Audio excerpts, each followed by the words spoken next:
వైసీపీపై Visakha MP Bharat fire అయ్యారు. ప్రతిపక్షాల ఆరోపణలు పట్టించుకోవాల్సిన అవసరం లేదన్నారు. 2029 నాటికి ఏపీ బలంగా పుంజుకుంటుందని, కూటమి ప్రభుత్వం వచ్చాక ఎంతో అభివృద్ధి చేస్తామని ఆయన చెప్పారు. GDP growth rate has become 12.5%. 7 నెలల్లో ఎట్లా పెరిగిందండి?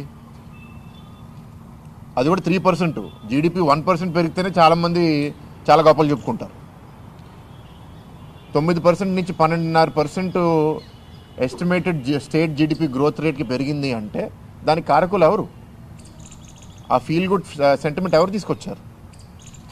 సో ఇవాళ మీరు ఏంటంటే 6 నెలల్లో ఎవరో ఏదో అన్నారని మనం తొందరపాటులో ఏమీ రెస్పాండ్ అవ్వాల్సిన అవసరం లేదండి. ప్రజలందరూ గమనిస్తున్నారు. 5 సంవత్సరాల్లో మేము అదే కమిట్మెంట్తో పనిచేస్తాము. అండ్ జీడీపీ రాష్ట్రంలో పెరిగి రాష్ట్ర ఆదాయం పెరగకుండా రాష్ట్రానికి భవిష్యత్తు ఉండదు. మనం శాశ్వతంగా కేంద్ర ప్రభుత్వం మీద ఆధారపడి బతకలేము. ఈ 5 ఏళ్ళు ఎక్స్ట్రా సపోర్ట్ కోసం కోరుతున్నాము. అది వచ్చిన తర్వాత రాష్ట్ర ఆదాయం ఎలా పెరుగుతుందంటే 28-29 వచ్చేసరికి మనం సొంత కాలం మీద నిలబడే స్థాయికి వస్తామని నాకు బలమైన నమ్మకం.